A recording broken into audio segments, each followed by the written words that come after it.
We're going to conclude our unit on collecting data here by looking at one of the tools that is most frequently used to collect data and statistics, and that is surveys. So what we're interested in looking at here is we're trying to recognize the ways that survey questions can lead to biased results. And in the last lesson we talked about what bias was. It was anything that caused your measured results to deviate from the true results that you would have if you were to survey the entire population. Really what we want to be able to do at the end of this and at the end of the activities that are in the learning guide is we want to be able to design an effective survey with effective questions in it that are going to get us the data we want with the minimum amount of bias creeping in. So let's just take a look here. This sort of follows from what we did at where we ended the last lesson. We talked about response bias. And we said that response bias was any sort of factor in the sampling method, or in this case our survey, that is going to influence our result. And one of the ways that response bias can occur is when participants in our survey give false or misleading answers. It's not the only way. Okay, response bias is a very, very sort of broad topic, and it has anything to do with the way your survey is in some ways designed or carried out, or the tool that you use. But let's just look at how you can design questions here that are going to try to avoid response bias creeping in. So why might people give false or misleading answers when they are responding to your survey? Well, one is that they might be trying to influence the results. Okay, not just the results that they give or their individual survey, but the results that other people might give. Okay? In some cases, they might be afraid or embarrassed to give an honest answer to a question. Sometimes they misunderstand the question, and sometimes the wording of the question itself is going to influence the answer that they are going to give. So all of these things we want to try to minimize here. So in an attempt to prevent people from influencing the results of other people, we usually have people fill in their surveys in a way that is confidential. And we also, this should kind of go without saying here, is the surveys are written. So we give separate surveys to everybody. They write their answers down so that one person's responses are one person's responses, and it doesn't change what anybody else writes on their survey. And other people, they don't know what other people have written, so they're not going to be influenced by the answers that other people are giving. How do we get around this issue that people are afraid or embarrassed to give an honest answer? Because sometimes our surveys deal with very sort of sensitive topics. And again, it also helps to make them completely confidential, that nobody else who is taking the survey knows what it is. Another way is we make sure that our surveys are anonymous. Okay? That you, the person who's going to look at the survey, cannot connect the answers on a particular survey to a particular person. And it's usually good to, at the beginning of your survey, reassure people that the survey is completely anonymous, that nobody else is going to see the answers that are given, and that'll sort of reassure them that they can give honest answers to these questions. Now the next two, misunderstanding the question and having the wording influence the answer that they give, this is all going to be in how you design your survey and how you write the individual questions in your survey. So what follows here is a list of kind of things that you want to avoid in writing survey questions. So one thing you want to avoid is very, very complex terminology. Okay? Because this is going to be one of the reasons why people aren't going to understand the question, and they're just going to make up some random sort of response. So here is an example of a very poorly worded question here. In light of the HWDSB's TLE initiative, has the extent to which you implement differentiated instruction in pedagogical context declined? And then the answer, yes or no. Well, people are going to read this question, and they're not going to know what it's about, and they're just going to circle yes or no randomly. Okay? So what do you want to avoid in this? Well, you want to avoid acronyms that the person might not understand. If HWDSB stands for Hamilton Wentworth District School Board, you might want to write out Hamilton Wentworth District School Board. Or to make it even simpler, you might just say the school board, because if they're a student in this school, they know what school board you're talking about, right? And then you've got kind of jargon words in here. So I'll point here to acronyms, you should avoid those, and you should avoid what is called jargon. Okay, pedagogical context, basically that just means in the classroom. Okay, this question is actually meaningless. I just threw a bunch of buzzwords together. Okay, so but you want to avoid jargon like that insiders or people who are professionals in a certain area might know, but regular people might not. So basically, you want to keep your wording simple. Okay?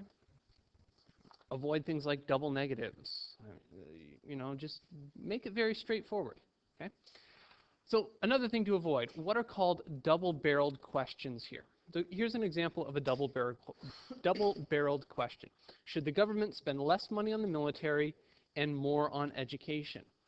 What makes this double-barreled is the and in here. A person might agree that the government should spend less on the military, but they might not agree that they should spend more on education. Or they might think that you should spend more on education, but they don't think you should spend less on the military. But you've only given the option of agreeing with both of these or agreeing with none of these. Okay? So really, you should take this and split it up into two questions. Do you think the government should spend less money on the military? Do you think the government should spend more money on education? And then they can answer each of these questions separately. Okay?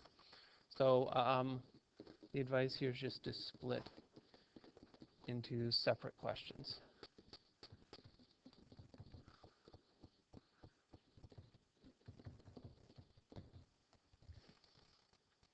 Let's take a look at, okay, the next one coming up is what is called a loaded question here.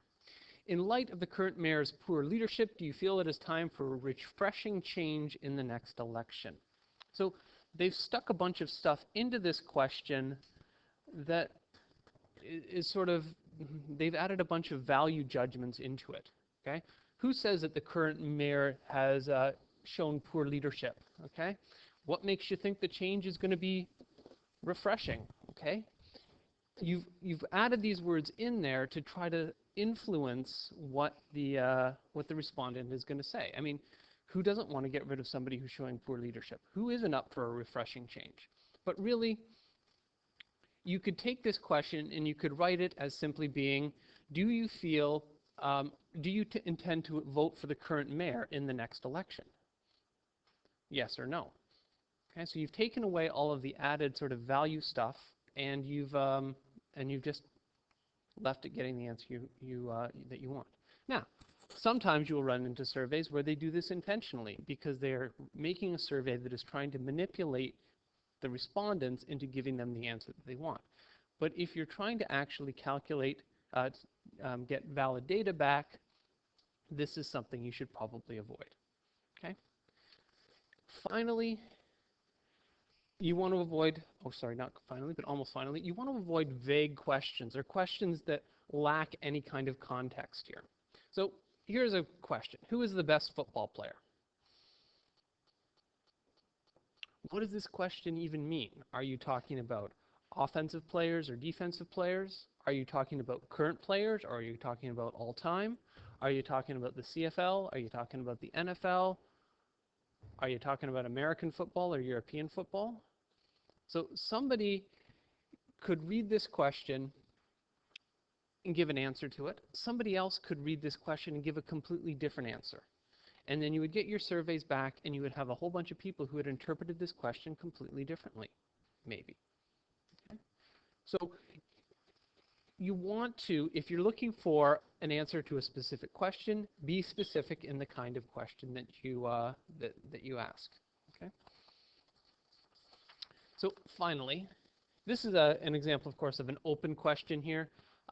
So how might you make this a little bit less vague? You might turn it into a closed question where you say something like, who is the best offensive player, or even better, you would specify it in terms of position. Who is the best quarterback in the NFL in terms of this year's performance? And then you might get a list, and they have to choose somebody from the list. Okay. Okay.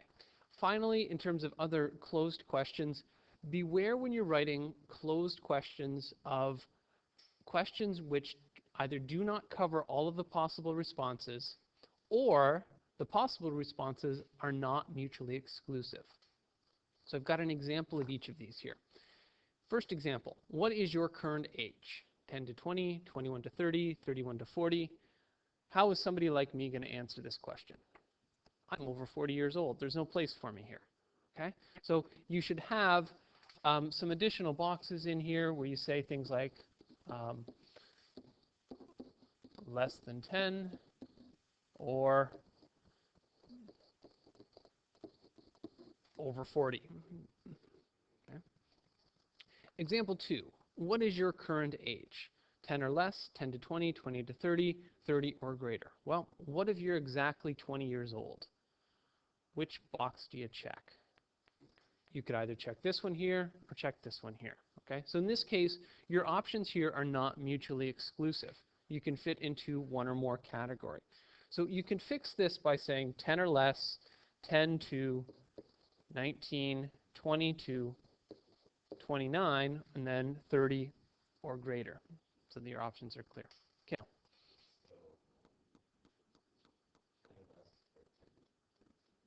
10 or less. So it should be, you're right, less than 10, exactly. I forgot that because I wrote it as less than 10 up above. Yeah.